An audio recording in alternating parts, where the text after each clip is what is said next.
করে সেই দিকগুলো আপনার কাছে তুলে ধরব। যদিও এই বিষয়গুলো এতটা সেন্সিটিভ বিষয়, আজকে মানুষ হয়ে আমরা মানুষের মূল্যবোধকে মূল্যায়ন করি না। আমাদের স্বভাব চরিত্র কর্ম হয়ে গেছে পশুর মতো, যার ফলে আমি এই বিষয়টা আপনার জন্য চুজ করেছি বা বাছাই করেছি যে আমাদেরকে আগে আমাদের নিজেদেরকে চিনতে হবে যে আমরা কারা, আমাদেরকে এই জমিনে কিভাবে আমাদের জন্ম হয়েছে, কে আমাদেরকে সৃষ্টি করেছে, কেন সৃষ্টি করেছে, কি উদ্দেশ্যে আমরা আছি, এগুলো আমাদেরকে আগে জানতে হবে। আমরা আজকে আমাদের এই উদ্দেশ্যটাকে ভুলে যাওয়ার কারণে আমাদের দ্বারা এমন কিছু আচরণ আমরা করি, এমন কিছু খাই যেটা হয়তো পশুও করে না। কেন? শুধুমাত্র আমরা মানুষ, এটা যে আল্লাহ সুবহানাহু ওয়া তাআলা আমাদের উপরে কত বড় করম করেছে, মানে অনুগ্রহ করেছে, এটা আজকে আমরা ভুলে গেছি। কেন? কারণ আমরা এগুলো নিয়ে চিন্তা ভাবনা করি না। খুব সরলভাবে আমি আপনার কাছে কথাগুলোকে তুলে ধরব। মূলত আজকে এখানে একটা ওয়াজের ব্যবস্থা করা হয়েছে, মানে ইসলামিক একটা অনুষ্ঠানের আয়োজন করা হয়েছে। অধিকাংশ মুরব্বীগুলো এখানে উপস্থিত। আপনারা হয়তো এখানে এসেছেন, আপনারা ধর্মকর্ম করছেন, আপনারা নিজেদেরকে ধার্মিক মনে করছেন, কিন্তু আপনার ঘরের ছেলেগুলা, আপনারা নাতি নাতনি নাতিন কোথায় আছে আপনি খবর রাখেননি। তাদেরকে আপনারা ছেড়ে আসছেন ভ্যালেন্টাইন্স ডে, ইহুদি নাসারাদের অনুষ্ঠান পালন করার জন্য। শুধু দাড়ি পাকা কিছু লোক এখানে এসে ওয়াজ নসিহত শুনবেন, ধর্মকর্ম করবেন। আপনি জেনে নেন এই ধর্মকর্ম আপনাকে নাজাত দিতে পারবে না।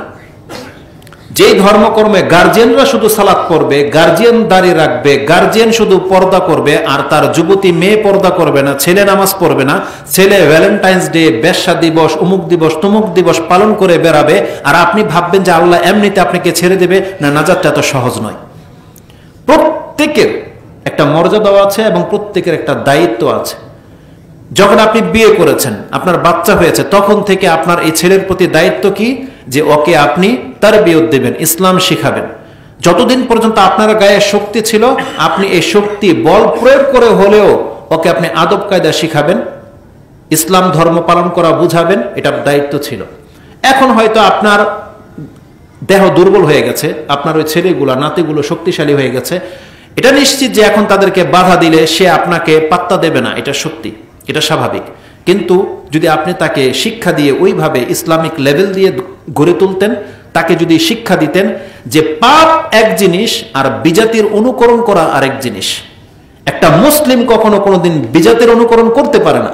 এই শিক্ষাগুলো আজকে আমাদের সন্তানদেরকে দেওয়া হচ্ছে না বিদায় তারা এই সমস্ত কাজে লিপ্ত। যতদূর পর্যন্ত আমি আসলাম, না হলো 100টা স্টেজ দেখেছি যেখানে স্পিকার লাগানো আছে, যেখানে লাইটিং করা হয়েছে, প্যান্ডেল করা হয়েছে, আর প্রত্যেকটা প্যান্ডেলের আশেপাশে জোড়া জোড়ার অভাব নাই। এরা কারা? নিশ্চয়ই ঢাকা থেকে আসেনি, কুমিল্লা থেকে, বিলাত থেকে আসেনি।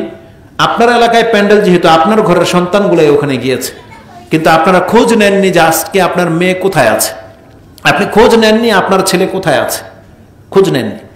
জানেন আজকে এই সমাজ, মুসলিম সমাজ অধপতনের দিকে যাচ্ছে। আপনি জেনে নেন রাসূলুল্লাহ সাল্লাল্লাহু আলাইহি ওয়াসাল্লাম বলছেন, ফাওয়াইলুল লিল আরব, আরবদের ধ্বংস অনিবার্য। এটা যখন বলছে রাসূল সাল্লাল্লাহু হঠাৎ করে লা ইলাহা ইল্লাল্লাহ এটা বলার পরে বলছেন ওয়াইলুল লিল আরব। রাসূল সাল্লাল্লাহু বলছেন আল্লাহ ছাড়া সত্য কোনো মাবুদ নাই, আরবরা ধ্বংস হবে। জিজ্ঞেস করছে ইয়া রাসূলুল্লাহ কেন?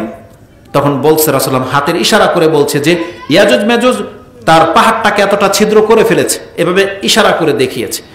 তারপরে যখন এইভাবে বলেছে যে আরবদের ধ্বংস ঘনিয়ে এসেছে, সাহাবিয়াত সম্ভবত উম্মে সালামা অথবা উম্মে হাবিবা দুইজনের একজন জিজ্ঞেস করছে ইয়া রাসূলুল্লাহ আনুহলিকু ওফিনা সালিহুন, আমাদের মধ্যে এত সৎ লোক থাকা সত্ত্বেও আমাদেরকে হালাক করে দেওয়া হবে? আনুহলিকু ওফিনা সালিহুন, আমাদের মধ্যে সৎ লোকেরা থাকতেও কি আল্লাহ আমাদেরকে হালাক করে দেবে, ধ্বংস করে দেবে?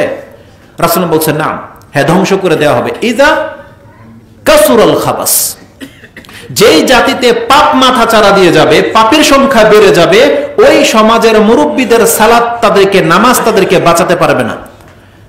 যে 10টা মাত্র লোক হয় না মসজিদে আর বাজারে, ফিল্মের জায়গাগুলোতে, এই সমস্ত নাচ গানের অনুষ্ঠানে যখন শত লোক জমা হয়, তাহলে আপনার 10 ব্যক্তির সালাত দিয়ে ওই 100 জনের পাপকে আপনি কেমনে ঠেকাবেন? আর যখন সিচুয়েশনটা এমন হবে, যেটা কোনো দেশে হবে, যেটা কোনো এলাকায় হবে, যেটা যার ঘরে হবে, তখন ওই জাতিকে আল্লাহ সুবহানাহু ওয়া তাআলা হালাক করে দেবে, ধ্বংস করে দেবে। আজকে আমাদের পার্শ্ববর্তী রাষ্ট্র চীন, আপনি দেখতে পাচ্ছেন ভাইরাসে শত শত মানুষ মারা যাচ্ছে। আর এই মৃত্যুটা খুব স্বাভাবিক মৃত্যু না, একেবারে খুব কঠিন একটা মৃত্যু, অবক্ষয়, মানে দেহের অবস্থায় চেঞ্জ হয়ে যায়। আমাদেরকে যে আল্লাহ সুবহানাহু ওয়া তাআলা ধরবে না, আপনি কি ভেবে বসে আছেন? এমন কি আপনি কোন নবীর ঘরের সন্তান আপনি যে আল্লাহ আপনার সাথে ওয়াদা করেছে যে আমি ওই পাপীদেরকে শাস্তি দেব, তোমার পাপের কারণে তোমাকে আমি ধরবো না? কোন গ্যারান্টি আছে আমাদের কাছে? আছে কোনো গ্যারান্টি যে আল্লাহ কি আমাদের সাথে ওয়াদা করেছে যে বাংলাদেশের পাপীদেরকে আমি শাস্তি দেব না? এটা বলেছে আল্লাহ সুবহানাহু ওয়া তাআলা? বলেনি। আল্লাহ সুবহানাহু ওয়া তাআলার কাছে একটা লেভেল রয়েছে, যারা মুমিন তাদের একটা মর্যাদা রয়েছে, আর যারা পাপী তাদের একটা অবস্থা রয়েছে আল্লাহর কাছে। আল্লাহ সুবহানাহু ওয়া তাআলা কোরআনে খুব চমৎকার ভাবে দুইটা আয়াত বলেছে, যদিও এটা আমার টপিকসের বিষয় নয়, কিন্তু পরিস্থিতির কারণে আমাকে এই কথাগুলো বলতে হচ্ছে। কোরআন আল্লাহ সুবহানাহু ওয়া তাআলা সূরা কালাম, এটা হচ্ছে 68 নম্বর সূরা, তার 33 পরে থেকে আপনি পড়েন। আল্লাহ সুবহানাহু ওয়া তাআলা বলছেন, আফানাজআলুল মুসলিমিনা কাল মুজরিমিন মা লাকুম কাইফা তাহকুমুন। যারা অনর্গল পাপ করছে, আল্লাহ বলছে তারা কি ভেবে বসে আছে? আফানাজআলুল মুসলিমিনা কাল মুজরিমিন, এরা কি ভেবে আছে আমি পাপীদের সাথে কি ওই আচরণ করব যেমনটা আমি আমার মুসলিম বান্দার সাথে করব? আল্লাহ বলছেন যে একটা মুসলিম ব্যক্তি যে ধর্মকর্ম করে পাপ থেকে বেঁচে আছে, আমি এই ব্যক্তির সাথে যেমনটা আচরণ করব, আর যেই ব্যক্তি পাপে ডুবে আছে, এই দুইজনকে আমার কাছে সমান। আল্লাহ বলছেন কাইফা তাহকুমুন, কি করে তোমরা এটা ধারণা করতে পারো, এই হুকুম লাগাতে পারো যে একটা লোক 5 ওয়াক্ত সালাত পড়ে পাপ থেকে বেঁচে আছে, এ আল্লাহর কাছে যতটা মর্যাদাবান, যতটা মূল্যবান, তুমিও আল্লাহর কাছে ওই মর্যাদা চাচ্ছ যে আল্লাহ ওকে সহজ মৃত্যু দেবে, আর তুমিও পাপ করে চাচ্ছ যে আমার মৃত্যুটা সহজ হোক। আল্লাহ বলছেন মা লাকুম কাইফা তাহকুমুন, কি করে তোমরা এরকম ডিসিশন নিতে পারো? একাধিক আয়াত আল্লাহ সুবহানাহু ওয়া তাআলা এই কথা বলেছেন। কোরআনের আরেকটা আয়াত আল্লাহ সুবহানাহু ওয়া তাআলা বলছেন, আম হাসিবাল্লাযীনা জাতারাহুস সাইয়্যাত আন নাজআলুহুম কাল্লাযীনা আমানু ওয়া আমিলুস সালিহাত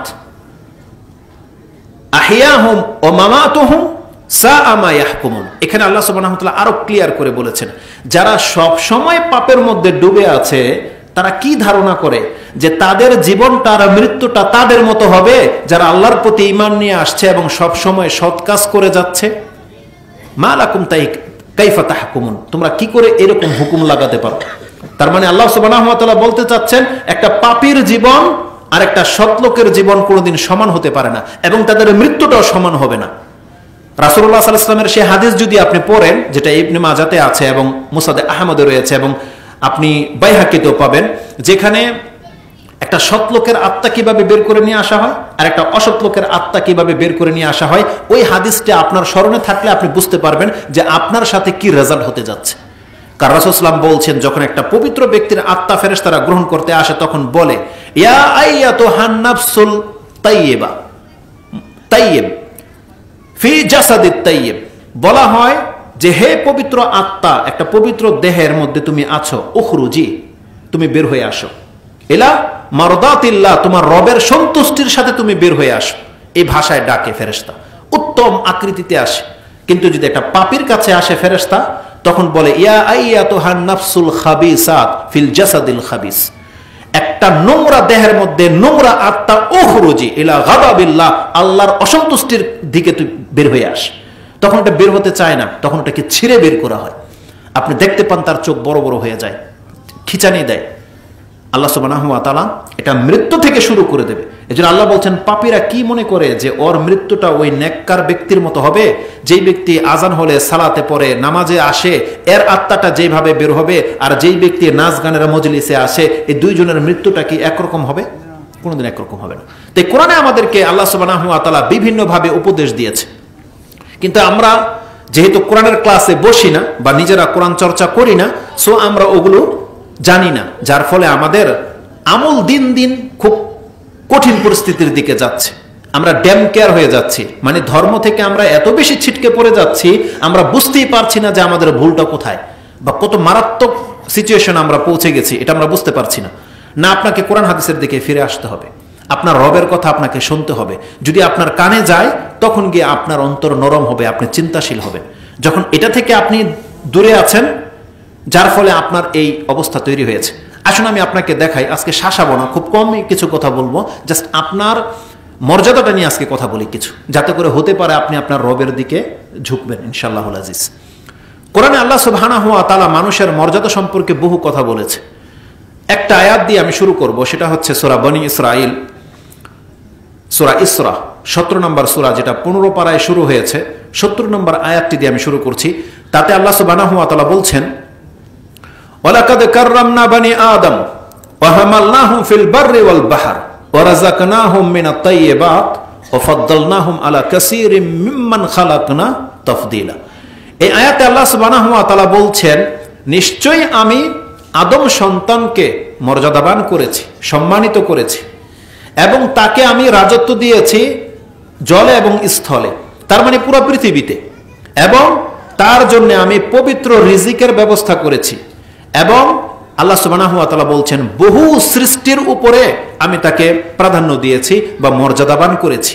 এই আয়াতের মধ্যে এই কয়েকটা পয়েন্ট আছে। আমি আপনাকে বলি আগেই, যতগুলো মর্যাদার কথা বলবো, এটা আপনার মুসলিম হওয়ার মর্যাদা নয়, বরং মানুষ হিসেবে আপনাকে যে আল্লাহ সৃষ্টি করে কতটা মর্যাদাবান করেছে, কত প্রিয় আপনি আল্লাহর কাছে, কতটা আদরের, ওটা আমি আজকে আপনার কাছে তুলে ধরবো। এই আয়াতে আল্লাহ মুসলমানদের কথা বলেনি, আল্লাহ বলছে মানুষ, মানুষ হিসেবে যেই ব্যক্তি মানুষ, সে ইহুদি নাসারা যেই হোক না কেন, আপনি প্রথম স্টেপে আসেন, সে যত বড় পাপী হোক না কেন, সে পাপ করছে, এটা তার খাসালত, কিন্তু আল্লাহ তো তার পাপী বানিয়েছিল, আল্লাহ তো একটা মানুষ বানিয়েছে, আদম আলাইহিস সালাম, তাই না? এই মানুষটা আল্লাহর কাছে কত প্রিয়, আল্লাহ এই কথাটা এই কোরআনে বলেছে। আল্লাহ বলছেন, ওয়ালাকাদ ফাদ্দালনা আলা কাসীরিম মিম্মান খালাকনা তাফদীলা। আল্লাহ বলছেন, বহু সৃষ্টির উপরে আমি মানুষকে প্রাধান্য দিয়েছি। কিভাবে আপনাকে প্রাধান্য দেওয়া হয়েছে, আমি শুধু ওই পয়েন্টগুলো আপনাকে দেখাবো। আল্লাহ সুবহানাহু ওয়া তাআলা বলেছেন, ওয়া হামালনাহুম ফিল বাররি ওয়াল বাহর, আমি মানুষকে জমিনের এবং পানির মালিক বানিয়েছি। তার মানে দেখেন, আপনার ভ্রমণ পুরো পৃথিবীতে চলে, আপনি আকাশেও ভ্রমণ করেন। আপনি কি বলতে পারবেন পৃথিবীর কোন রাষ্ট্রে কোন জিন মালিক শাসক করে, শাসন আছে, এরকম আছে কেউ কোন পৃথিবীতে নাই। ফেরেশতাও নাই, কিন্তু পাপী কাফের আছে, মানুষ আছে, তাই না? তার মানে আল্লাহ বলতে চাচ্ছে যে এই পৃথিবীতে কাফের হোক মুসলমান হোক, আমার ইবাদত করুক আর নাই বা করুক, আমাকে অস্বীকার করুক বা স্বীকার করে নেক, একমাত্র মানুষ এই পৃথিবীর রাজত্ব করবে। এটা আল্লাহর পক্ষ থেকে এটা ফয়সালা করে দিয়েছে। আল্লাহ বলছে, ও যদি নাফরমানও হয়, কাফেরও হয়, তবুও ওই রাষ্ট্রে আমি কোনো জিন বাদশাহ পাঠাবো না, ওই রাষ্ট্রের নেতৃত্ব কোনো ফেরেশতা দেবে না, ওই রাষ্ট্রের মালিক কে হবে? মানুষই হবে। আল্লাহ পুরো পৃথিবীতে আপনি একটা মানুষ ছাড়া জিন পাবেন না যে ওই এলাকার সে রাজত্ব করছে। রাজা জিন বা রাজা ফেরেশতা আছে, এরকম পৃথিবীতে কোনো রাষ্ট্র নাই। আল্লাহ সুবহানাহু ওয়া তাআলা যেহেতু তার ইচ্ছাধীন তিনি মানুষকে এতটা মর্যাদাবান করেছে, এটা হচ্ছে দুনিয়াবি, এটা আল্লাহর একটা এক্সট্রা করম, মানে আল্লাহর রহমত, আল্লাহর অনুগ্রহ। এই অনুগ্রহটা আল্লাহ সুবহানাহু ওয়া তাআলা পাপীর সাথেও করেছে, মুসলমানের সাথেও করেছে। এটা শুধু আল্লাহ সুবহানাহু ওয়া তাআলার দয়ায় হয়েছে, যে আল্লাহ চেয়েছে এই পৃথিবীর মালিক আমি মানুষকে করব, আল্লাহ করেছে। আল্লাহ কি করেছে আর, যে তাদেরকে আমি জমিনে এবং জলে, মানে উভয় জায়গায় রাজত্ব তাদেরকে দেব। আমরা শিপ নিয়ে পুরো পৃথিবী ভ্রমণ করছে মানুষ, বড় বড় শিপ নিয়ে ভ্রমণ করছে, সেখানেও মানুষ। তারপর আল্লাহ সুবহানাহু ওয়া তাআলা বলছেন, আমি বহু কিছু সৃষ্টি করেছি, সেই সমস্ত সৃষ্টির পশু পাখির জন্য বিভিন্ন রিজিকের ব্যবস্থা করেছি, কিন্তু মানুষের জন্য আমি তাইয়্যিবাত, পবিত্র রিজিকের ব্যবস্থা করেছি। আল্লাহ বলছেন, যেগুলো সবচেয়ে ভালো ওগুলো মানুষ খাবে। এটা ছিল আল্লাহর ফয়সালা। আপনি কি খান ওটা আপনার চয়েস, আল্লাহর চয়েস না এটা। আপনি নোংরা খাচ্ছেন, গন্ধযুক্ত জিনিস খাচ্ছেন, এটা আল্লাহ পছন্দ করে দেয়নি, আপনি পছন্দ করে নিয়েছেন। কিন্তু আল্লাহ কি বলেছেন, ওয়া রাযাকনাহুম মিনাত তাইয়্যিবাত, আমি তাকে পবিত্র রিজিক খাওয়ার জন্য সৃষ্টি করেছি। এটা হচ্ছে আল্লাহ সুবহানাহু ওয়া তাআলা করেছে। ইমাম বুখারী রাহিমাহুল্লাহ তিনি বলছেন, এই যে আল্লাহ বলেছে, লাকাদ কাররামনা বনী আদম, কাররামনা ওয়া আকরামনা ওয়াহিদান, এই কাররামনা আকরামনার অর্থে রয়েছে। এটা আপনি পাবেন ইমাম বুখারী রাহিমাহুল্লাহ তার 65 নম্বর পর্বের 17 নম্বর অনুচ্ছেদে গিয়ে এটা উল্লেখ করেছেন ওই আয়াতের তাফসিরে, যে এখানে আল্লাহ সুবহানাহু ওয়া তাআলা বলেছেন যে আমি মানুষকে সবথেকে বেশি সম্মানিত করেছি। এটা আল্লাহ বলতে চেয়েছে, যদিও সেখানে কাররামনা শব্দটা আছে, কিন্তু আকরামনার অর্থে আছে। তো কিভাবে মানুষকে আল্লাহ সুবহানাহু ওয়া তাআলা শ্রেষ্ঠত্ব দিয়েছে, যদিও মানুষ এগুলো নিয়ে কোনোদিন ভাবে না, মানুষের মর্যাদা যে কত এগুলো না ভাবার কারণেই বললাম যে মানুষ আজকে পশুর মতো হয়ে যাচ্ছে, কিন্তু সে তার রবের দয়াটা সে হারাতে বসেছে। কিন্তু তাকে যে আল্লাহ কত নিচে নামিয়ে দিবে সেটা কোনোদিন ধারণা করতে পারেনি। আল্লাহ সুবহানাহু ওয়া তাআলা মানুষকে কিভাবে মর্যাদাবান করেছে একটা আয়াত কমন, এটা আমরা প্রত্যেকে জানি। যে কোনো ওয়াজে যখন এইসব বিষয় নিয়ে কথা হয় এই আয়াতটা অবশ্যই আপনাকে বলবে। সেটা হচ্ছে সূরা ৩, আমপারার মধ্যে রয়েছে সূরা ৩, এটা হচ্ছে ৯৫ নম্বর সূরা, তার ৪ নম্বর আয়াতে আল্লাহ সুবহানাহু ওয়া তাআলা বলছেন, লাকাদ খালাকনাল ইনসানা ফি আহসানি তাকওয়িম। এটা কে না জানে, সবাই শুনেছি আমরা যে আল্লাহ সুবহানাহু ওয়া তাআলা মানুষকে অত্যন্ত সুঠাম করে সৃষ্টি করেছে, উত্তম অবয়বে সৃষ্টি করেছে। গেটআপ বলে গঠন বা একটা কাঠামো দিয়েছে আল্লাহ সুবহানাহু ওয়া তাআলা। আল্লাহ বলছেন মানুষের কাঠামোটা সমস্ত সৃষ্টির চাইতে শ্রেষ্ঠ। আল্লাহ বলছেন আমি তাকে এমন একটা গেটআপ দিয়েছি যেটা সমস্ত সৃষ্টির চাইতে শ্রেষ্ঠ। আল্লাহ বলছেন লাকাদ খালাকনাল ইনসানা ফি আহসানি তাকওয়িম। আল্লাহ যে মানুষকে উত্তম গঠন দিয়েছে, এই যে আপনার মাথা থেকে পা পর্যন্ত যে সেটআপটা, এখানে চোখ, নাক, মুখ, তারপরে বডি, তারপরে পা, এই যে এই কাঠামোটাকে আল্লাহ বলেছে। এই কথাটা আল্লাহ সুবহানাহু ওয়া তাআলা বলছেন এটা যে আল্লাহর অনেক বড় একটা অনুগ্রহ, এত বড় অনুগ্রহ যে আল্লাহ সুবহানাহু ওয়া তাআলা কথাটাকে সাধারণভাবে বলে দেয়নি, বরং এই কথাটা বলার আগে আল্লাহ সুবহানাহু ওয়া তাআলা 4টা বিষয়ের কসম খেয়ে তারপরে বলেছে। খুব সহজভাবে বলে দেয়নি যে মানুষকে আমি উত্তম করে সৃষ্টি করেছি। এই কথাটা বলার জন্য আল্লাহ 4টা বস্তুর কসম খেয়ে তারপরে বলেছে। আর আপনি জানেন আল্লাহ সুবহানাহু ওয়া তাআলা কোনো বিষয়ের কসম কখন খায়?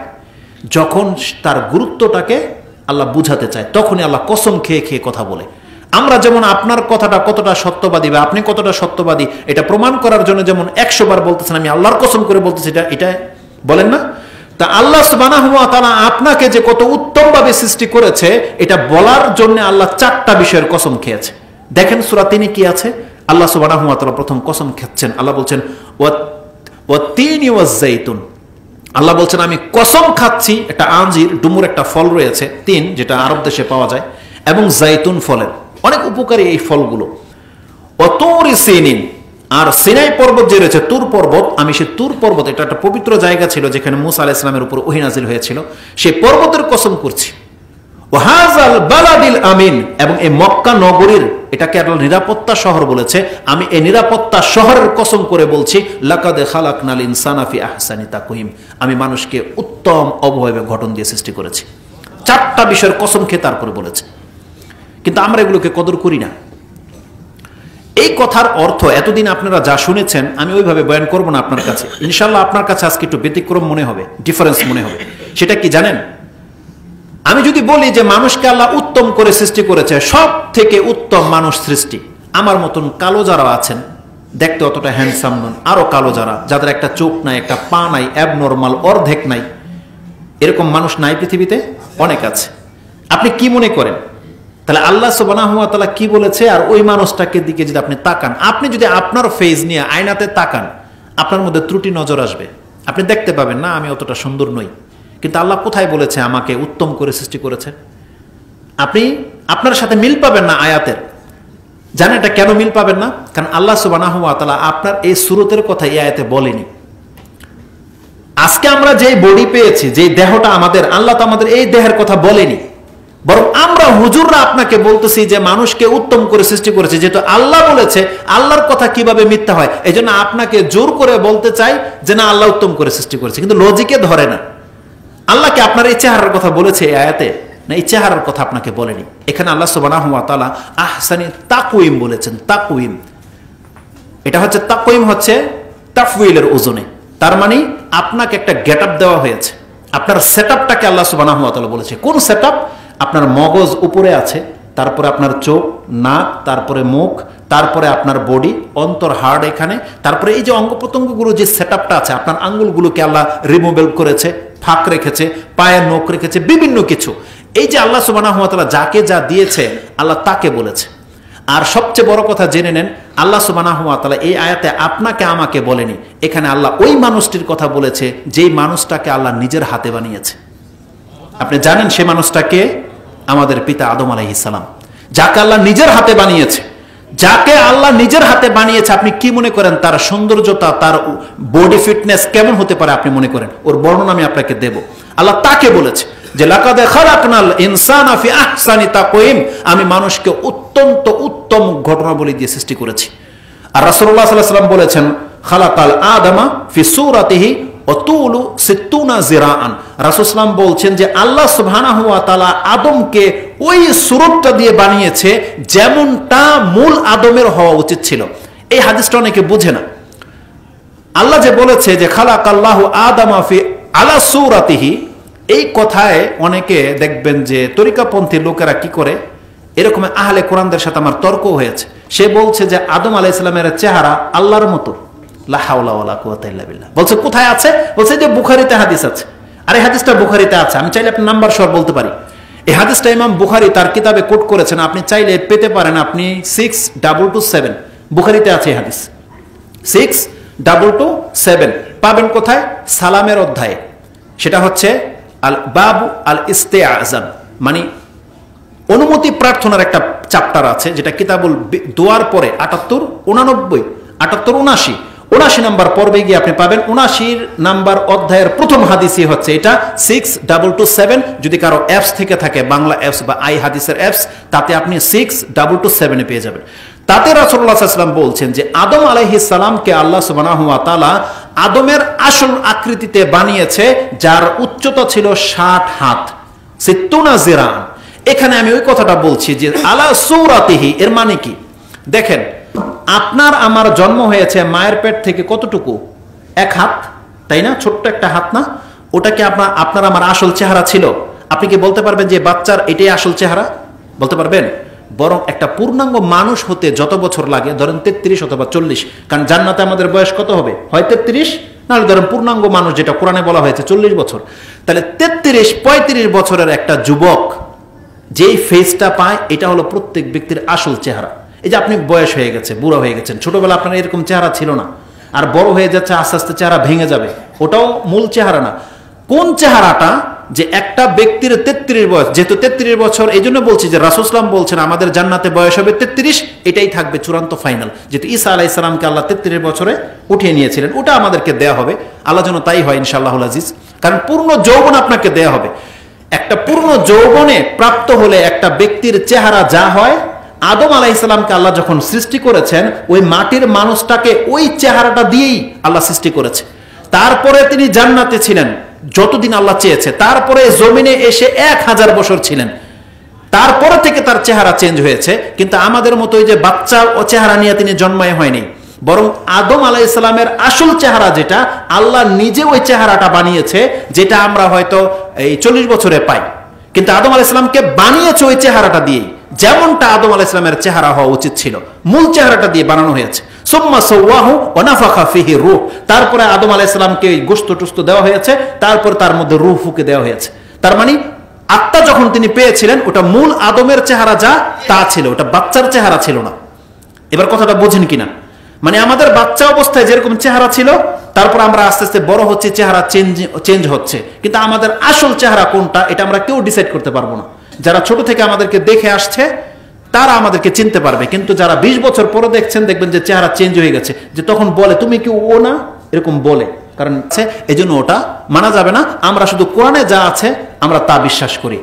এই জন্য তারা কি করে, আমাদের মতো জামাতে নামাজ পড়ে না, 5 ওয়াক্ত পড়ে না, 2 রাকাত পড়ে, তাও 3 বার পড়ে বা জমা করে পড়ে। অনেক কাহিনী আছে এর মধ্যে। এরকমই এক আহলে কোরআনের সাথে আমার কথা হয়েছে কোনো একদিন মদনপুরের এক জায়গায়। সে বলছে লা হাওলা ওয়ালা কুওয়াতা ইল্লা বিল্লাহ, কি হবে আল্লাহ তার সাথে, মরে গেছে লোকটা। তো সে বলছে একদিন কথায় কথায় সে বলতেছে যে এই হাদিস পড়ে দেখেন, মানুষ কোরআন হাদিস পড়ে যদি সঠিকটা না বুঝে মানুষ যে গোমরা হয়, তার একটা দলিল হচ্ছে এটা। তিনি পড়েছে যে খালাকাল্লাহু আদামা ফি সূরাতিহি বা খালাকাল্লাহু আদামা আলা সূরাতিহি, এই সূরাতিহি, এই হিটা থাকার কারণে সে বলছে যে আদম আলাইহিস সালামকে আল্লাহ তার চেহারা দিয়ে বানিয়েছে, আল্লাহ যেমন তেমন আদমকে বানিয়েছে। তো যেহেতু আদম আলাইহিস সালামের কান আছে, অতএব আল্লাহরও কান আছে। সে বলছে আমাকে, আমি বলছি দেখেন আপনি এরকম বললেন না, কারণ যেটার বর্ণনা নাই এটা আমাদের বলার অধিকার নাই। কারণ আল্লাহ কেমন এটা আল্লাহ আমাদেরকে জানাই নাই, আল্লাহ আমাদেরকে বলে নাই তুমি ভাবো। কারণ আল্লাহ বলছেন লাইসা কামিসলিহি শাই ওয়া হুয়াস সামিউল বাসির, আমি আল্লাহ আমার মতো করে আমি কোনো কিছুকে সৃষ্টি করি নাই। আল্লাহ বলছেন আমার মতন কোনো কিছুকে আমি সৃষ্টি করিনি। এটা হচ্ছে কোরআনের আয়াত, যেটা আপনি সূরা 42 নম্বর সূরার 11 নম্বর আয়াতে পেয়ে যাবেন। আল্লাহ বলছেন আমি আমার মতো করে কোনো কিছুকে সৃষ্টি করিনি। 42 নম্বরে আছে না 26 নম্বরে আছে, দেখে নেবেন। 11 নম্বর আয়াতটাতে রয়েছে যে আল্লাহ সুবহানাহু ওয়া তাআলা বলছেন লাইসা কামিসলিহি শাই, আমার মতো করে আমি কিছু সৃষ্টি করিনি। উনি মানতেই নারাজ, মানে মানবে না, বলতেছে আল্লাহ শুনতে পায়, হুয়া সামিউল বাসির। তাহলে আল্লাহ যেহেতু দেখতে পায়, শুনতে পায়, অতএব আল্লাহর চোখ আছে, কানও আছে। এটা বলতে হবে আমাকে। এইভাবে গরম হয়ে গেছে সে, যে শুনতে পায় তো তার কানও আছে। তাই আমি বলছি যে না, আপনার এই কথা ঠিক নয়। তো এখন দেখলাম যে যেহেতু সে হাদিসই মানে না, আবার না, এই লোকটার মজার কথা দেখেন, এই ক্ষেত্রে সে হাদিসের রেফারেন্স দিছে, অথচ সে হাদিস মানে না। বুঝেন, হাদিস তো বুখারীতে আছে, কোরআনের কথা তো না, হাদিসের কথা, কিন্তু এখন আবার তার পক্ষে সে হাদিস পেশ করে। পরবর্তীতে সে আহলে কোরআন হয়ে মরেছে। তো এই ব্যক্তি যখন বলছে যে আল্লাহ যেহেতু শুনতে পায়, তো কি দিয়ে শুনতে পায়? কান দিয়ে শুনতে পায়। তাই আমি বলছি দেখেন, আপনি সৃষ্টির সাথে তাকে কিন্তু কম্পেয়ার করতেছেন, এটা মোটেও উচিত নয়। তখন আমি তাকে বললাম, আচ্ছা বলেন তো দেখি, গাছ কথা শুনতে পায় কি শুনতে পায় না? আপনারা জানেন যে কিয়ামতের পূর্বে গাছ মুসলিমদের সাথে কথা বলবে ইয়া আব্দুল্লাহ তাল হাজা ওরা ইয়াহুদ উক্তুল, আমার পেছনে ইহুদি লুকিয়ে আছে, ওকে হত্যা কর। হাদিসে নাই এসব কথা? আপনি শুনেন নাই যে কিয়ামতের পূর্বে এই ইহুদিরা পাথর এবং গাছের পেছনে গিয়ে লুকাবে, গাছ মুমিনদেরকে ডেকে বলবে আসো আমার পেছনে ইহুদি আছে, ওকে হত্যা করো। তাহলে গাছে কথা বলে এবং গাছে শুনতে পায়, জানেন, গাছ শুনতে পায়। তা আমি ওনাকে বললাম যে, উনি আবার একটু এডুকেটেড পার্সন ছিল, শিক্ষিত লোক ছিল। তাই আমি বলছি আপনি কি জানেন যে গাছে শুনতে পায়? সে বলতেছে গাছে পাক করে খায়, এটা আমি জানি, আর গাছে শুনতে পায় এটা আমি জানি না। তার মানে আপনি গরম হয়েন না, আমি আপনি জানতে চেয়েছি জাস্ট যে গাছকে শুনতে পায় কি পায় না। তা বলছে শুনতে পায়। তা বলছে কান দেখান। আপনি তো বলছেন গাছ শুনতে পায়, তাহলে গাছ শুনতে পেলেই যে তার কান থাকতে হবে, তো গাছের কান দেখান, কোথায় আছে গাছের কান? আপনি তো বললেন যে আল্লাহ শুনতে পায়, তার মানে আল্লাহর কান আছে। তাই বলছে গাছ শুনতে পায়, আপনি কান দেখাতে হবে এখন আমাকে।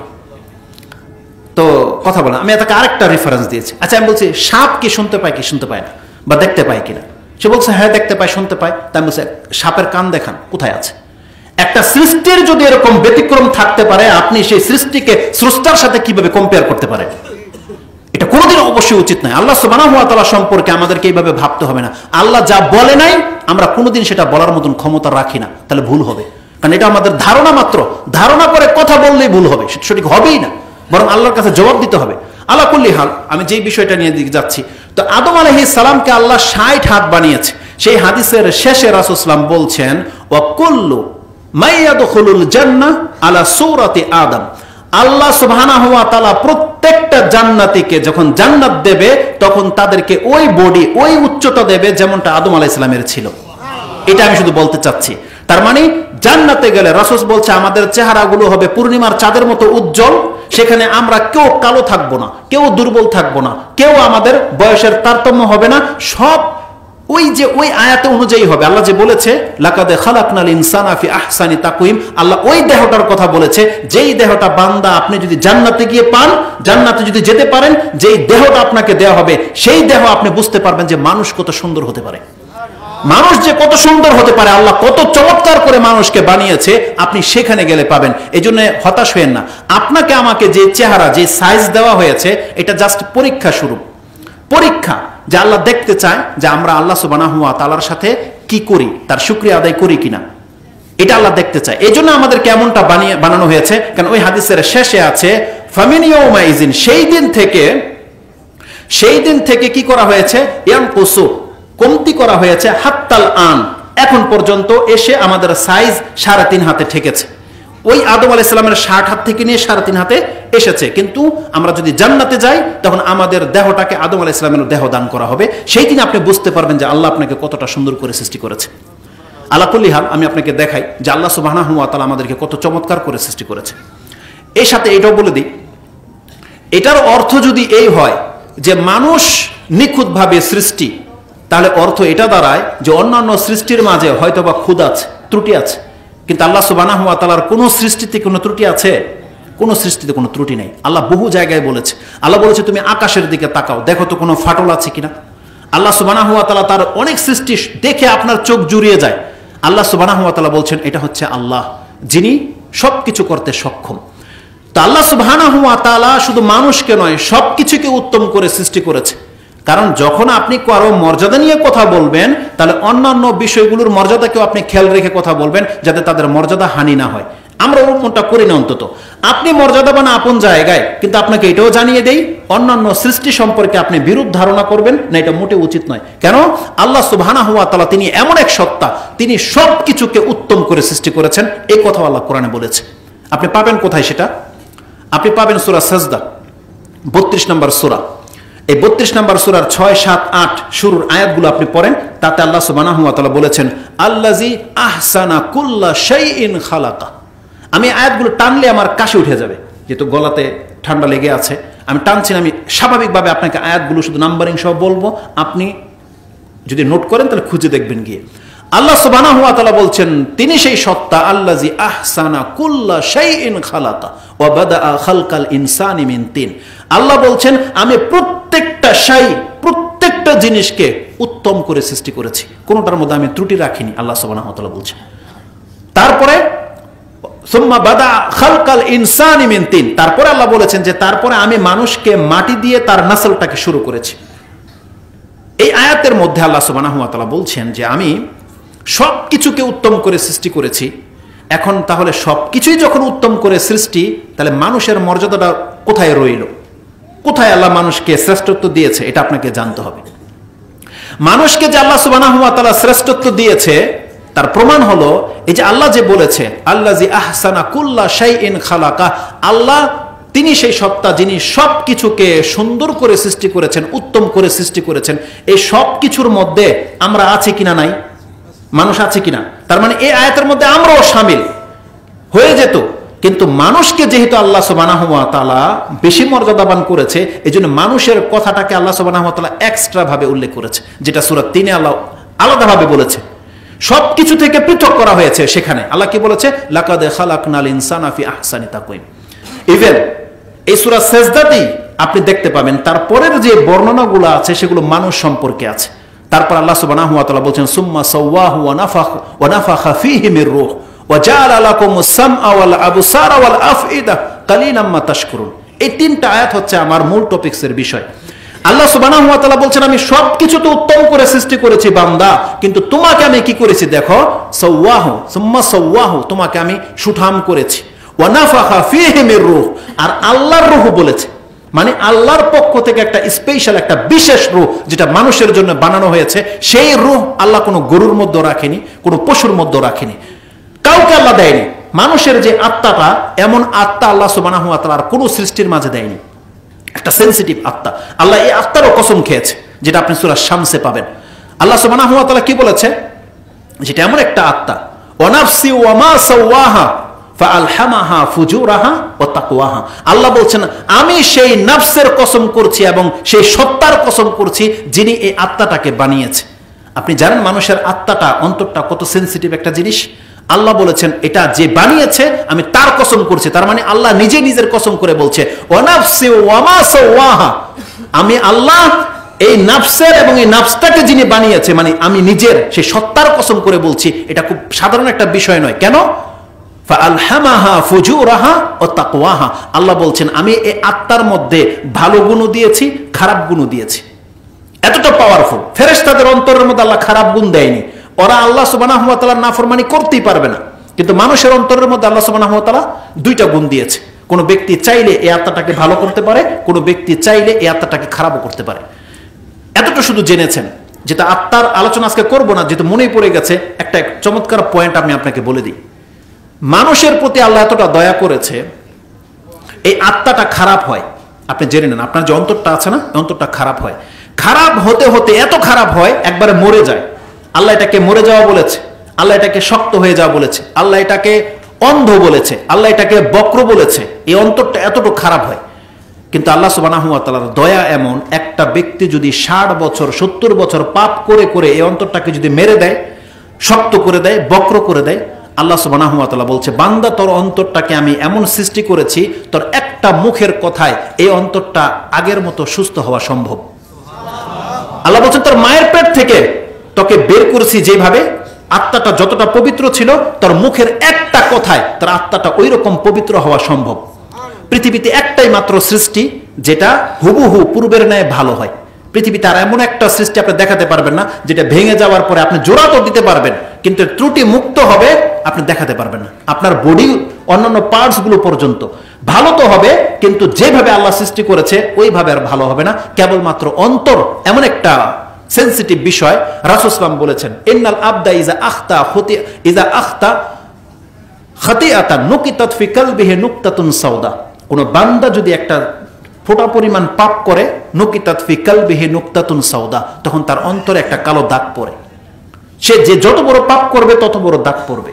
এভাবে ওয়াইন জিদা ফি, যত পাপ সে বেশি করবে তত বেশি এই অন্তরটা নষ্ট হবে। হাত্তা তালুয়া আলাইহা রান, আল্লাহ যেমনটা কোরআনে বলেছে, রান, তার অন্তরটা ঝন পড়ে যায়, একেবারে মরে যায়। কিন্তু রাসূল সাল্লাল্লাহু আলাইহি ওয়াসাল্লাম বলেছেন, ফাইজা হুয়া নাজা ওয়াস্তাগফারা ওয়া তাবা সুকিলা কালবুহু, কিন্তু ওই মরে যাওয়া অন্তরটাকে ওই ব্যক্তি যদি সে পাপটাকে বন্ধ করে দেয়, পাপের রাস্তাটা যদি ছেড়ে দেয়, ফাইজা হুয়া নাজা ওয়াস্তাগফারা, এবং আল্লাহর কাছে যদি ক্ষমা চায়, ও তাবা, যদি আল্লাহর কাছে ফিরে আসে, রাসূল সাল্লাল্লাহু আলাইহি ওয়াসাল্লাম বলছেন সুকিলা কালবুহু, সে মুর্দা অন্তরটা আবার জিন্দা হয়ে যাবে, এই নোংরা অন্তরটা আবার পরিষ্কার হয়ে যাবে। মানুষের অন্তরটাকে আল্লাহ এতটা সেন্সিটিভ করে সৃষ্টি করেছে। এই আয়াতগুলোতে আল্লাহ এই বর্ণনা দিয়েছে যে আমি মানুষকে কতটা উত্তম করে সৃষ্টি করেছি। সুম্মা সাওয়াহু ওয়া নাফাখা ফীহি মির রূহ ওয়া জাআলা লাকুমুস সামআ ওয়াল আবসারা ওয়াল আফইদা, এবং আমি মানুষকে দিয়েছি শ্রবণ শক্তি, দৃষ্টি শক্তি এবং এমন একটা অন্তর যেটা ভাবতে পারে। আফইদা আল্লাহ সুবহানাহু ওয়া তাআলা বলেছেন। এগুলো বলার পরে আল্লাহ বলছেন, কালিলাম মা তাশকুরুন, তোমরা খুব অল্পই আল্লাহর শুকরগুজার বান্দা, তোমরা খুব অল্পই আল্লাহর শুকরিয়া আদায় করে থাকো। এখানে শুকরিয়া আদায়ের কথাটা কেন এসেছে? আল্লাহ সুবহানাহু ওয়া তাআলা তখনই শুকরিয়ার কথা বলে যখন কোনো নেয়ামত আপনাকে দেয়া হয়। আল্লাহ সুবহানাহু ওয়া তাআলা বলছেন, মানুষ বুঝে না যে তার শ্রবণ শক্তি, তার দৃষ্টি শক্তি, তার বাক শক্তি, তার এই অন্তর, এগুলো আল্লাহর পক্ষ থেকে কত বড় বড় নেয়ামত, এগুলো কোনোদিন মানুষ বুঝে না। যেদিন আল্লাহ এই দৃষ্টি শক্তিটাকে ছিনিয়ে নেবে, তখন সে আফসোস করে, তখন সে বুঝতে পারবে যে তার দৃষ্টিশক্তিটা কত মূল্যবান জিনিস। যার কান নষ্ট হয়ে যায়, পর্দা যার ছিদ্র হয়ে যায়, দেখেন ট্রিটমেন্ট করতে হয়, সে বুঝে যে কানের মর্যাদা কত, শ্রবণ শক্তির মর্যাদা কত। কান তো ভালো, কিন্তু যদি শুনতে না পান তাহলে আপনি বুঝতে পারেন যে আপনি কত বড় নেয়ামত হারিয়েছেন। আল্লাহ সুবহানাহু ওয়া তাআলা বলছেন এই জন্য কালিলাম মা তাশকুরুন, তারা খুব অল্পই শুকরিয়া আদায় করে। তাহলে এই আয়াতের তিনটা পয়েন্ট আমি আপনাকে দেখাবো। আল্লাহ আপনার শ্রবণ শক্তিকে নেয়ামত বলেছে, আপনার দৃষ্টি শক্তিকে নেয়ামত বলেছে, এবং আপনার অন্তরকরণটাকে আল্লাহ নেয়ামত বলেছে। কেন নেয়ামত বলেছে এটা আমি আপনাকে দেখাবো। আল্লাহ সুবহানাহু ওয়া তাআলা বলেছেন, মানুষকে আমি যত নেয়ামত দিয়েছি তার একটা আমি কি বললাম, যে আল্লাহ আপনাকে সুঠাম করেছে। সুঠাম মানে আপনি আপনার পায়ের উপরে দাঁড়িয়ে চলতে পারেন, আপনার মাথাটা উপরে এবং আপনার পা গুলো নিচে। আপনাকে পশুর মতো আল্লাহ বানায়নি। আপনি যে কোনো একটা পশুর দিকে তাকান তো, দেখেন তো, এতদিন ওইভাবে ফিল করেনি, আজকে তাকান তো দেখি, এখান থেকে বসেই তাকান, দেখেন তো গরুটা কেমন, দেখেন তো কুত্তাটা কেমন, কুকুর যেটা, দেখেন তো মুরগিগুলো কেমন। প্রত্যেকটা পশুর দিকে আপনি দেখেন তো, আপনার সাথে তার ডিফারেন্সটা, পার্থক্যটা কোথায়? প্রত্যেকটা পশু এইরকম, তার পাছা, মাথা, পিঠ সব এরকম। সে পায়ের উপরে চলে ঠিকই, কিন্তু তার মাথাকে সে উঁচু করে দাঁড়াতে পারে না। কিন্তু আপনি এমন এক ব্যক্তি, আপনি এমন এক মানুষ যাকে আল্লাহ সুবহানাহু ওয়া তাআলা তার পায়ের উপরে দাঁড় করিয়েছে এবং তার মাথাটা সবসময় উঁচু থাকে। আল্লাহ সুবহানাহু ওয়া তাআলা এটাকে নেয়ামত বলেছে, আর এটা মানুষের সৌন্দর্যতা বলেছে, মানুষের মর্যাদা বলেছে। এই কথাটা আল্লাহ সুবহানাহু ওয়া তাআলা সূরা ৩ বলেছে, লাকাদ খালাকনাল ইনসানা ফি আহসানি তাকওয়িম, আমি মানুষকে উত্তম অবয়বে দিয়েছি, গেটআপ যেটাকে বোঝায়, গঠন দিয়েছি। আর এটাই আল্লাহ সুবহানাহু ওয়া তাআলা সূরা এই যে সাজদাতে বলেছে, সুম্মা সাওয়াহু, সাওয়া মানে হচ্ছে সুবিন্যস্ত করা, মানুষকে আমি সুঠাম করেছি। আল্লাহ বলেছেন এটা মানুষের প্রতি অনেকটা মর্যাদা, মানুষকে অনেক বড় মর্যাদা করা হয়েছে। এই আয়াতের তাফসীর যদি আপনি দেখেন, দুই একটা আপনার ভিতরগত কথা বলি। মুসান্নাফ ইবনে আবি শাইবা তিনি একটা হাদিসকে কোট করেছেন, না মুসান্নাফ ইবনে আবি শাইবা নয়, এটা হচ্ছে ইমাম বাইহাকি। তিনি তার কিতাবে, বাইহাকি হচ্ছে আপনার, তার কিতাবটা হচ্ছে শুআবুল ঈমান। এই শুআবুল ঈমানের মধ্যে যদি আমার হিফজ মিস্টেক না হয়, তাহলে আপনি গিয়ে একটা হাদিস খুঁজবেন 26,132 নম্বর হাদিস, 26,132 নম্বর হাদিস। আব্দুল্লাহ ইবনে আব্বাস রাদিয়াল্লাহু তাআলা আনহু থেকে তিনি বলছেন, কোরআনে যে আল্লাহ সুবহানাহু ওয়া তাআলা বলেছে লাকাদ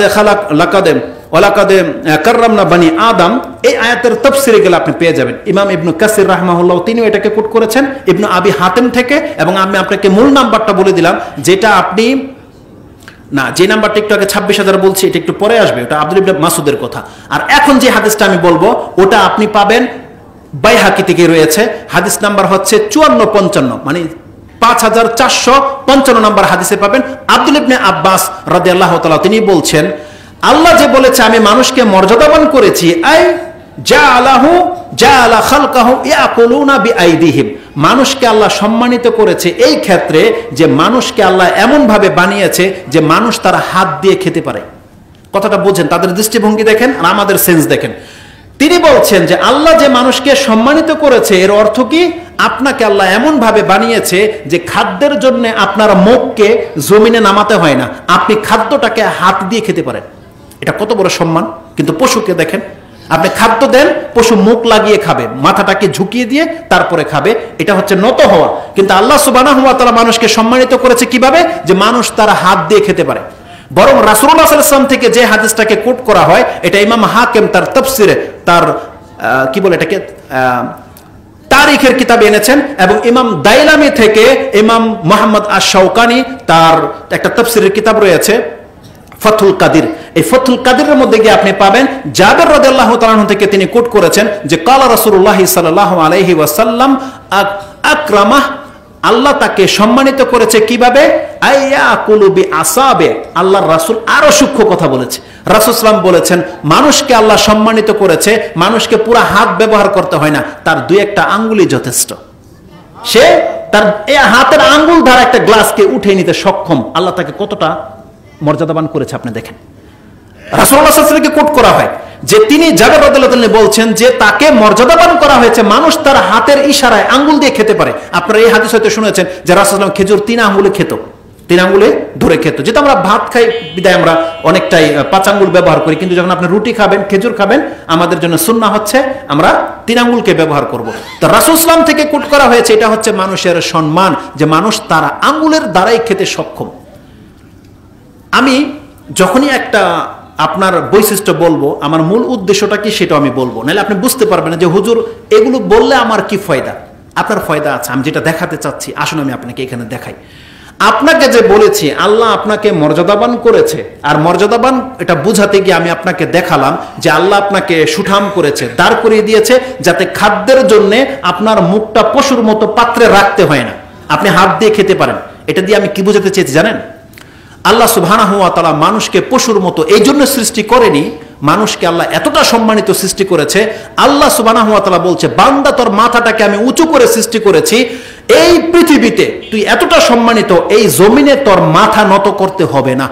আল্লাহ বলছেন একটা খাদ্যের জন্য পর্যন্ত, রিজিকের জন্য তোর মাথাটা ঝুঁকবে না, যদি ঝুঁকে একমাত্র তোর মালিকের সামনে ঝুঁকবে। আল্লাহ সুবহানাহু ওয়া তাআলা আমাদেরকে এইভাবে সৃষ্টি করেছে। আল্লাহ বলছেন তোকে আমি কারো সামনে ঝুঁকার জন্য সৃষ্টি করিনি, তোকে আমি মর্যাদাবান করে সৃষ্টি করেছি, তোর মাথা সবসময় উপর দিকে থাকবে, এমনকি রিজিকের জন্যও এই মাথা তোর নিচের দিকে ঝুঁকবে না। যদি তোর মাথা ঝুঁকে একমাত্র তোর স্রষ্টা আল্লাহর সামনে ঝুঁকবে।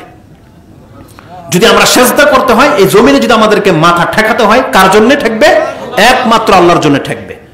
এটা হচ্ছে মানুষের মর্যাদা। আল্লাহ বলছেন আমার বান্দা, আমার সৃষ্টি কোন সৃষ্টির সামনে মাথা ঝুঁকাবে এটা হতে পারে না। আল্লাহ বলছেন আমি তাকে মর্যাদাবান করেছি, আমার মানুষ, আমার বান্দা কোনোদিন বস্তু, কোনো ব্যক্তি, কোনো ইট পাথর, কোনো কিছুর সামনে মাথা ঝুঁকাবে না। যদি আমার বান্দা মাথা ঝুঁকায় তাহলে কেবলমাত্র তার রবের সামনে ঝুঁকাবে। এতটা মর্যাদাবান করেছে মানুষকে, যার ফলে আল্লাহ সুবহানাহু ওয়া তাআলা কিন্তু আদম আলাইহিস সালামকে বলেনি ফেরেশতাদেরকে সেজদা করো, বরং ফেরেশতাদেরকে দিয়ে মানুষকে সেজদা করিয়েছে। মুহাম্মদুর রাসূলুল্লাহ সাল্লাল্লাহু আলাইহি ওয়াসাল্লামকে উট এসে সেজদা করেছে, গাছ এসে সেজদা করেছে। কিন্তু মানুষ, আল্লাহ বলছে না, মানুষ কেবলমাত্র আল্লাহকে সেজদা করবে, একমাত্র আল্লাহকে, যে তার সামনে আমাদের মাথা ঝুঁকবে, কোনো ব্যক্তির সামনে মাথা ঝুঁকবে না। এটা হচ্ছে আমি আপনাকে দেখাতে চেয়েছি যে আল্লাহ আপনাকে কতটা মর্যাদাবান করেছে। আপনি জানেন আল্লাহ আপনাকে আরো কি বলেছে? আল্লাহ বলেছেন বান্দা এই জমিন তোকে খাদ্য দেয় না, বরং তোর খাদ্য আমার কাছ থেকে আসে, উপর থেকে আসে। আল্লাহ এই কথাটা বলেছে কোরআনে। আল্লাহ সুবহানাহু ওয়া তাআলা, আমি কোনো বিনা আয়াত না পেলে আমি কথা বলি না। কোরআনে আল্লাহ সুবহানাহু ওয়া তাআলা সূরা যারিয়াত 51 নম্বর সূরার 22-23 নম্বর আয়াতটি আপনি পড়েন। আল্লাহ সুবহানাহু ওয়া তাআলা বলছেন অফিস সামাই রিজকুকুম ওয়া মা তুআদুন। আল্লাহ বলছেন বান্দা তোর রিজিক আকাশ থেকে আসে, জমিন থেকে আসে না। আল্লাহ বলছেন আকাশে কে আছে? আমাদের স্রষ্টা যিনি 7 আকাশের উপরে আরশে আজিমের উপরে আছে, যেখানে মুহাম্মদ সাল্লাল্লাহু আলাইহি ওয়াসাল্লামকে নিয়ে যাওয়া হয়েছিল, আল্লাহ ওই দিকে ইঙ্গিত করেছে, অফিস সামাই রিজকুকুম ওমা তুআদুন, বান্দা তোর সাথে যত ওয়াদা করা হয়েছে সব আকাশ থেকে ফয়সালা হয়, এই জমিন থেকে তোর জন্য রিজিক আসে না, এই জমিন থেকে উদ্গত হয়। কিন্তু বৃষ্টি না হলে জমিন আপনাকে ফসল দিতে পারবে না। বৃষ্টিটা কোত্থেকে আসে? ওই আকাশ থেকে আসে। এই জন্য আল্লাহ বলছেন, যদি তোর মাথা ঝুঁকতে হয় সেই আকাশওয়ালার কাছে ঝুঁকবে, এই জমিনের মধ্যে ঝুঁকবে না অন্য কোনো কারণে। আল্লাহ মুসলিমদেরকে এইভাবে শিক্ষা দিতে চেয়েছে। আল্লাহ সুবহানাহু ওয়া তাআলা বলছেন, আমি মানুষকে অত্যন্ত সুঠাম করে সৃষ্টি করেছি। আসুন আমি আপনাকে দেখাই যে আল্লাহ সুবহানাহু ওয়া তাআলা আপনাকে কতটা মর্যাদাবান করে সৃষ্টি করেছে। এই আয়াতের মধ্যে সৌন্দর্যতাও শামিল। যদি আপনি বলেন যে আল্লাহ সুবহানাহু ওয়া তাআলা আমাদেরকে সুন্দর করেছে, আমরা বললাম একটু আগে, আমরা না হলে ডার্কনেস, কালো, কিন্তু মুহাম্মদ রাসূলুল্লাহ সাল্লাল্লাহু আলাইহি ওয়াসাল্লাম, তার সৌন্দর্যতার কি তারিফ আপনি করবেন বলেন? কি আছে তার তারিফ করার মতো? সুবহানাল্লাহ। আমি একটা হাদিস বলবো, আপনি জেনে নেন, আল্লাহ মানুষকে যেমন সুঠাম করেছে, তেমনি আল্লাহ সুবহানাহু ওয়া তাআলা মানুষকে সুন্দরও করেছে। এই সুন্দর মানুষকে যেমনটা বললাম আদম আলাইহিস সালাম, কারণ যেটা আল্লাহ নিজের হাতে তাকে বানিয়েছে, নিশ্চয়ই কোনো ত্রুটি থাকতে পারে না তার মধ্যে। আমরা সৌন্দর্যতা বলতে বুঝি মহিলারা সুন্দর, আমরা হয়তো সুন্দর না, আমরা শুধু মহিলাদেরকে দিকে দেখি যে মহিলারাই সুন্দর। আপনি কি জানেন যে এই পৃথিবীতে এমনও কিছু পুরুষকে আল্লাহ সৃষ্টি করেছে যাদের সৌন্দর্যের কাছে কোনো মহিলা পাত্তা পাবে না? জানেন, এই পৃথিবীতে এমনও পুরুষের জন্ম হয়েছে, মহিলার কোনো সৌন্দর্য তার ধারে কাছে পর্যন্ত পৌঁছতে পারবে না। তাদের মধ্যে উল্লেখযোগ্য হচ্ছেন আদম আলাইহিস সালাম, তাদের মধ্যে উল্লেখযোগ্য হচ্ছেন ইউসুফ আলাইহিস সালাম, তাদের মধ্যে উল্লেখযোগ্য হচ্ছে দাউদ আলাইহিস সালাম, তাদের মধ্যে উল্লেখযোগ্য হচ্ছে মূসা আলাইহিস সালাম, ঈসা আলাইহিস সালাম এবং আমাদের নবী মুহাম্মদ রাসূলুল্লাহ সাল্লাল্লাহু আলাইহি ওয়াসাল্লাম। অন্যদের সৌন্দর্যতার বয়ান আছে, কিন্তু যেগুলোর দলিল আছে আমার কাছে, আমি তাদের নামগুলো আপনার কাছে বললাম। আসুন আমি আপনাকে একটা দেখাই যে তারা কতটা সুন্দর ছিল। কেন এই গুণটা আমি বলবো, ওটা আমার একটা উদ্দেশ্য আছে। আমি এমনিতে কোনো আপনাকে পয়েন্ট বলছি না, আগে আমি সৌন্দর্যতাটা প্রমাণ করি, তারপর আমি আপনাকে বলবো। ইউসুফ আলাইহিস সালামের সৌন্দর্যতা সম্পর্কে কোরআনে একটা আয়াতের মধ্যে উল্লেখ করেছে। আমি খুব লম্বা সময় নেব না, আমি শুধু কোট করে দিয়ে আপনারা ডিটেলস পড়ে নেবেন। কোরআনে আল্লাহ সুবহানাহু ওয়া তাআলা সূরা ইউসুফ, এটা হচ্ছে 12 নম্বর সূরা, তার 31 নম্বর আয়াতটা আপনি পড়েন।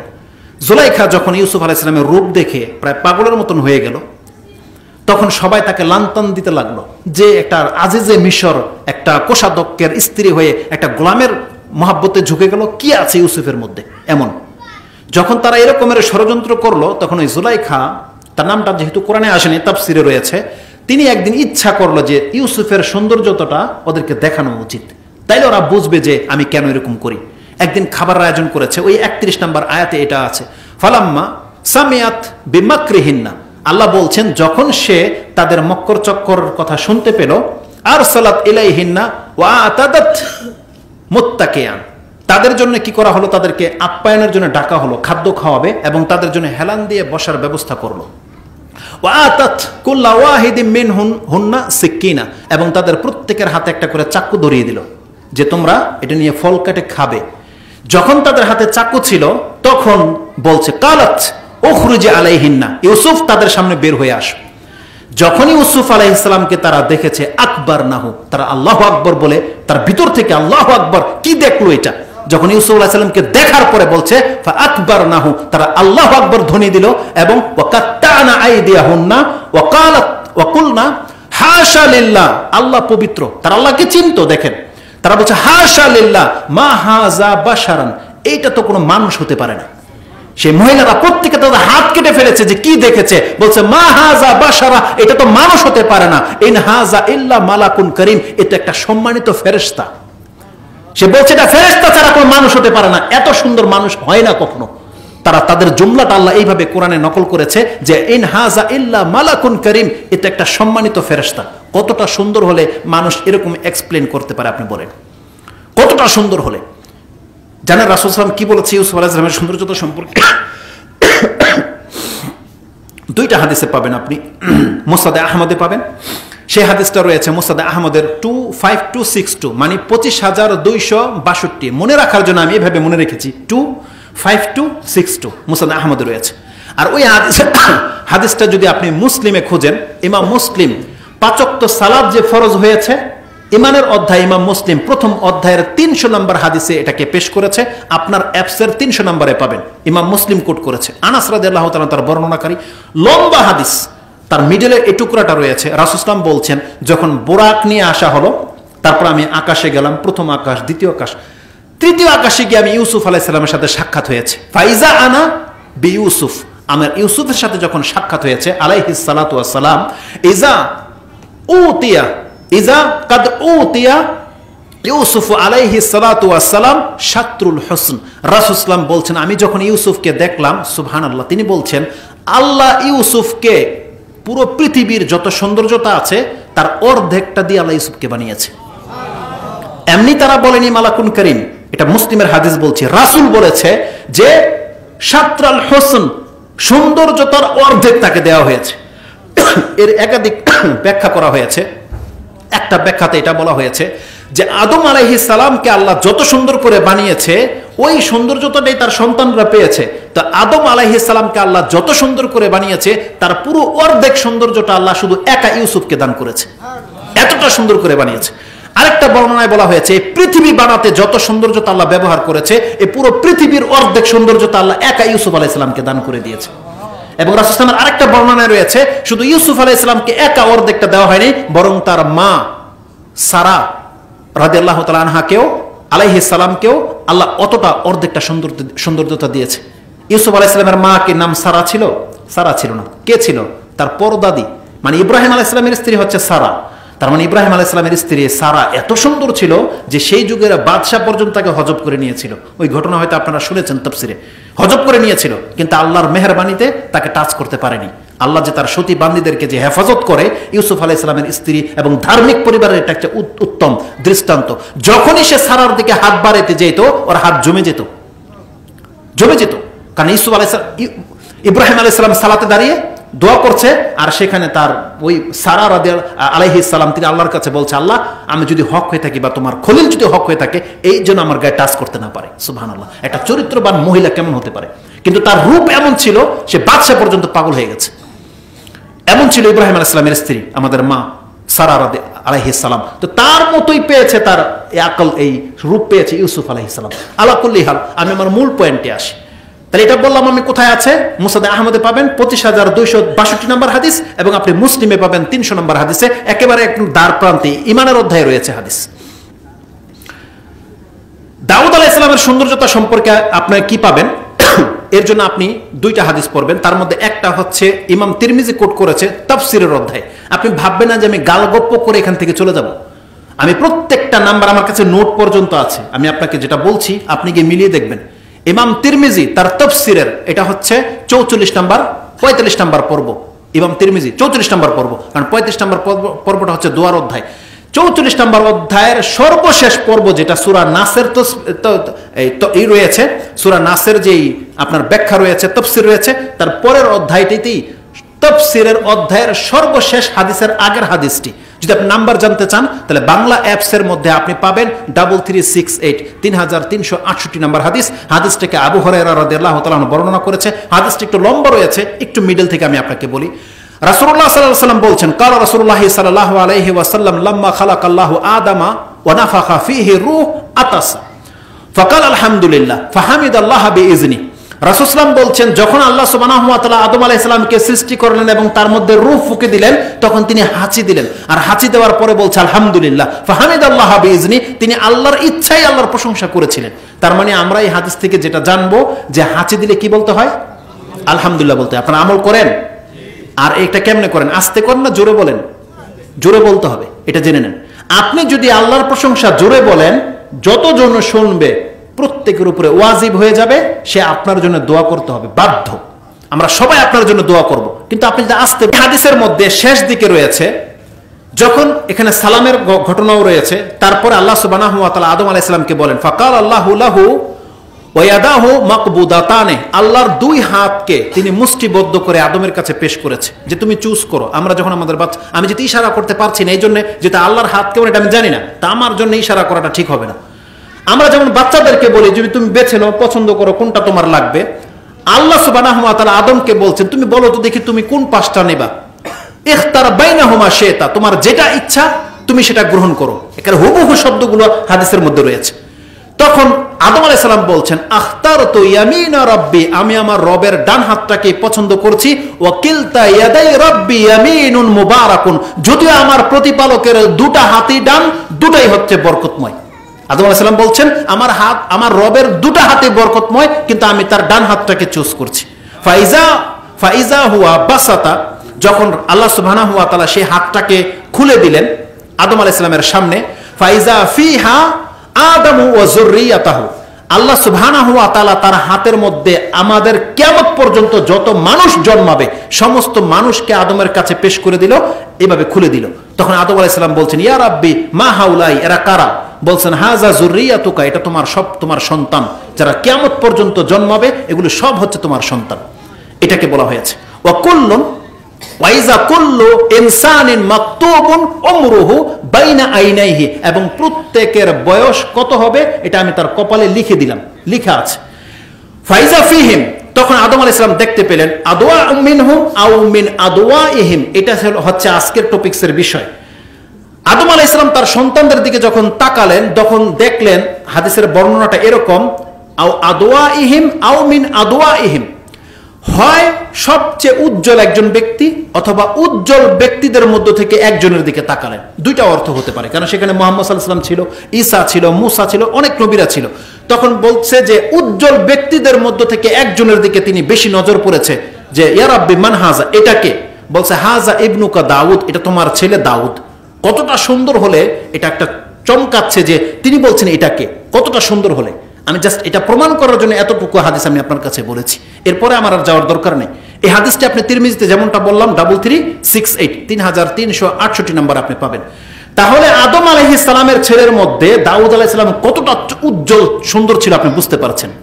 এখন আমি বলি, আচ্ছা রাসূল সাল্লাল্লাহু সম্পর্কে একটা হাদিস বলি, না হলে তো আপনার মানে বিষয়টা কেমন যেন থেকে যাচ্ছে। মুহাম্মদুর রাসূল সাল্লাল্লাহু আলাইহি ওয়াসাল্লাম সৌন্দর্যতা সম্পর্কে আমি আপনাকে কি বলবো, তবে একটা হাদিস বলি। এই হাদিসটা মুসনাদ আহমদে রয়েছে। এই হাদিসটি আপনি পাবেন 14050। এখন দুইটা হাদিসের মিস্টেক সম্ভাবনা আছে। ওই হাদিসের নাম্বার হবে এটা 14050, মানে 14050, অথবা ওই হাদিসটা যেটা বললাম 25262, এই দুইটার একটা আপনি এটা পাবেন। আয়েশা রাদিয়াল্লাহু তাআলা তিনি বলছেন, আমি আরো সহজ করে দেই, মিশকাতে আপনি 5099তে পাবেন, একবার ফাইনাল যান। মিশকাতে 5099তে পাবেন, কিতাবুল আদব শিষ্টাচার যেটা 25 নম্বর অধ্যায় তাতে পাবেন। আয়েশা রাদিয়াল্লাহু তাআলা তিনি বলছেন যে কালা রাসূল সাল্লাল্লাহু আলাইহি ওয়াসাল্লাম, রাসূল দোয়া করতেন আল্লাহর কাছে, তিনি বলতেন আল্লাহুম্মা আহসানতা খালকি ফা আহসিন খুলুকি। রাসূল সাল্লাল্লাহু আল্লাহর কাছে দোয়া করতেন, হে আল্লাহ তুমি আমাকে যেমন চমৎকার করে সৃষ্টি করেছো, আল্লাহ তুমি আমার চরিত্রটাকে অতটা চমৎকার করে দাও। এখানে কি শব্দটা আছে? আহসানতা খালকি, আল্লাহ তুমি আমাকে সবচেয়ে উত্তম করে সৃষ্টি করেছো, ফা আহসিন খুলুকি, আল্লাহ তুমি আমার চরিত্রটাকে উত্তম করে দাও। যার ফলে আল্লাহ কি করেছে? আল্লাহ সুবহানাহু ওয়া তাআলা কোরআনের আয়াত নাজিল করে দিয়েছে। আল্লাহ বলছেন ইন্নাকা লা আলা খুলুকিন আযীম, হে মুহাম্মদ আপনি মহান চরিত্রের অধিকারী। এটা হচ্ছে মুহাম্মদুর রাসূলুল্লাহ সাল্লাল্লাহু আলাইহি ওয়াসাল্লাম। তাহলে এখানে কি আছে? রাসূল সাল্লাল্লাহু নিজে বলছে আল্লাহুম্মা, তিনি তো ইউসুফকেও দেখেছেন, আদমকেও দেখেছেন, সবাইকে দেখেছেন, কিন্তু তার দোয়ায় কি বলছেন? আল্লাহুম্মা আহসানতা খালকি, আল্লাহ তুমি আমাকে অনেক উত্তম করে সৃষ্টি করেছো, বা সব থেকে বেশি উত্তম করে সৃষ্টি করেছো, অতএব আমাকে তুমি চরিত্রটা উত্তম করে দাও। এটা হচ্ছে তার দোয়া। তো এর থেকে বোঝা যায় যে রাসূল সাল্লাল্লাহু সৌন্দর্যতা কত ছিল। বরং একটা আমি এরকমও শুনেছি, আয়েশা রাদিয়াল্লাহু তাআলা তিনি বলতেন যে ইউসুফ আলাইহিস সালামকে যারা দেখে তার হাত কেটে ফেলেছিল, তারা যদি আমার নবীকে দেখতো তারা হয়তো গর্দানি কেটে ফেলতো। কিন্তু আমি ওই দলিলটা মানে আজ খুঁজছিলাম, অনেক নাম্বারিং সহজে তো আমি বলতে পারবো না, বিধায় ওই জন্য আমি আপনাকে কোট করছি না, তবে এমনও কথা বর্ণিত হয়ে আছে। আলা কুল্লি হাল, এবার আমি আপনাকে যেটা দেখাতে চাচ্ছি, আল্লাহ সুবহানাহু ওয়া তাআলা যখন বলেছে যে আমি মানুষকে উত্তম করে সুন্দর করে সৃষ্টি করেছি, এটা বলার পেছনে আমার মূল উদ্দেশ্য কি? আপনি বলেন তো দেখি, যেই আল্লাহ মানুষকে এত উত্তম করে সৃষ্টি করেছে, কত সুন্দর হতে পারে আমি বললাম। আপনি বলেন তো দেখি, মুহাম্মদ সাল্লাল্লাহু আলাইহি ওয়াসাল্লামের মুখে দাড়ি ছিল? ইউসুফ আলাইহিস সালামের ছিল? মুসার ছিল? ইব্রাহিমের ছিল? কেউ প্রমাণ করতে পারবে যে কোনো একজন নবী দাড়িবিহীন ছিল? প্রমাণ করতে পারবে কেউ? কেউ প্রমাণ করতে পারবে না।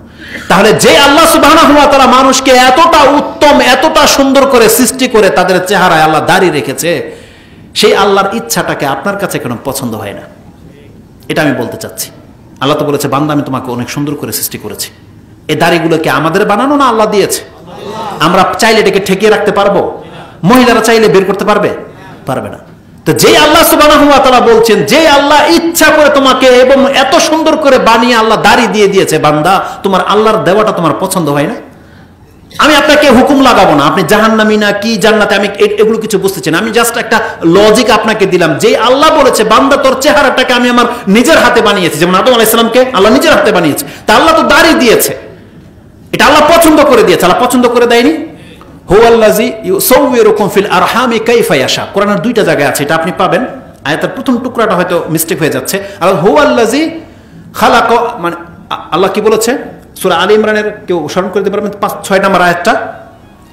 ইউসাউবিরুকুম ফিল আরহামি কাইফা ইয়াশা, আল্লাহ বলছেন তিনি সেই সত্তা যিনি তোমার মায়ের পেটে আল্লাহ যেমন চেয়েছে তোমাকে তেমন আকৃতি দিয়েছে বান্দা, তেমন আকৃতি দিয়েছে। তার মানে আল্লাহ চেয়েছে যে পুরুষদের দাড়ি হবে, আপনি সেই দাড়িকে কেন ফেলে দেন? এটার কি অ্যান্সার হতে পারে আপনি বলেন?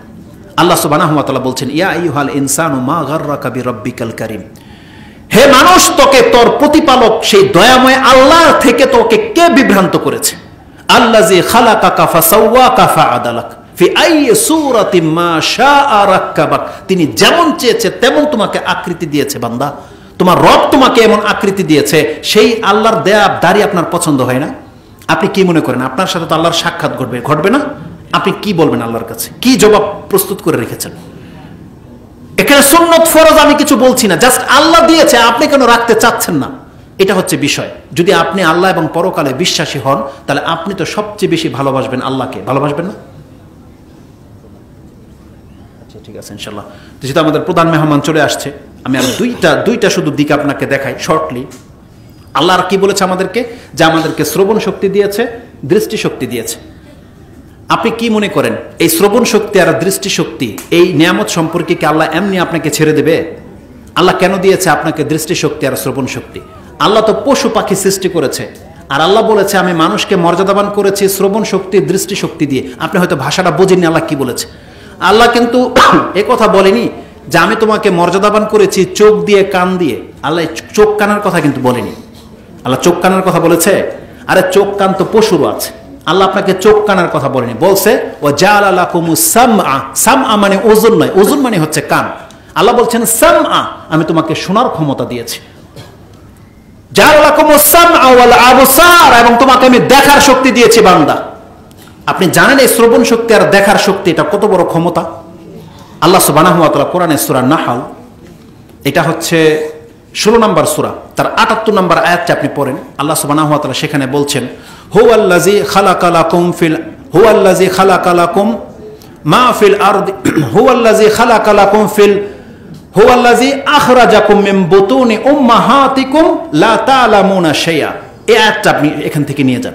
সূরা নাহল 16 নম্বর সূরার 78 নম্বর আয়াতে আল্লাহ বলছেন তিনি তো সেই সত্তা যিনি আখরাজাকুম মিন বুতুনি উম্মাহাতিকুম লা তা'লামুনা শাইআ, তিনি তোমাকে তোমার মায়ের পেট থেকে এমন অবস্থায় বের করে নিয়ে আসছে বান্দা যে তুমি কিছুই জানতে না।